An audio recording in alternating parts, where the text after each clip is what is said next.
Hello, my name is Shamia Jordan, and in this video, I will be discussing the surge of epinephrine within newborns that occurs during labor and vaginal delivery and how it promotes the transformation from fetal to newborn circulation. The process of labor and childbirth is a painful and often stressful experience for both mothers and babies. Mothers experience pain because of the strong uterine contractions that help dilate the cervix and move the baby down the birth canal. Fetuses experience pain because of the pressure and squeezing caused by these uterine contractions. As a response to pain, our bodies release hormones called catecholamines. This group of hormones contains dopamine, epinephrine, and norepinephrine. In this video, I will specifically be focusing on epinephrine and its effects on the development of fetal to newborn circulation. First, I will discuss why fetal circulation is different and how it operates. In utero, fetuses circulate blood in a way that is different from the normal circulatory process. Fetuses' circulatory systems divert blood away from the lungs and liver. This is because the lungs and liver are not fully developed yet. The blood is diverted from these organs using structures called shunts. There are three main fetal shunts: the foramen ovale, ductus arteriosus, and ductus venosus, which are all listed in blue here. In utero, fetuses receive oxygen and nutrients from their mothers through the placenta and umbilical cord. The umbilical vein carries oxygenated blood from the placenta to the liver, where most of that blood is taken to the inferior vena cava via the ductus venosus.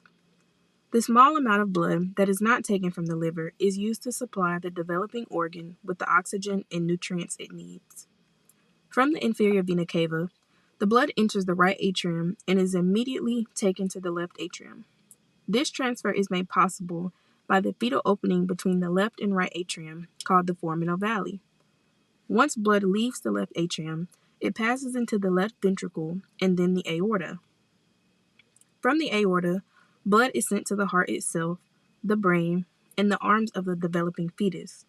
This now less oxygenated blood returns to the right atrium and enters the right ventricle.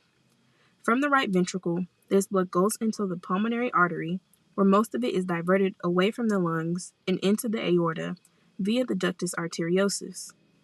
A small amount of this blood goes to the lungs to once again supply the developing organ with oxygen and nutrients. The larger amount of blood that went to the aorta enters the umbilical arteries and flows into the placenta to exchange CO2 and waste and receive oxygen to start the process all over again. When a mother goes into labor and uterine contractions begin to progress the fetus through the birth canal, the fetus's adrenal gland increases the release of epinephrine. Once the baby is born and the umbilical cord is tied, epinephrine causes an increase in blood pressure and a decrease in pulmonary pressure. This change reduces the need for the ductus arteriosus to shunt blood away from the lungs, eventually leading to its closure. Additionally, these changes shift the high amount of pressure in the right atrium into the left atrium. This shift promotes the closure of the foramen ovale. The closure of these structures is a major result of the epinephrine surge, and it further promotes the continued transition from fetal to newborn circulation.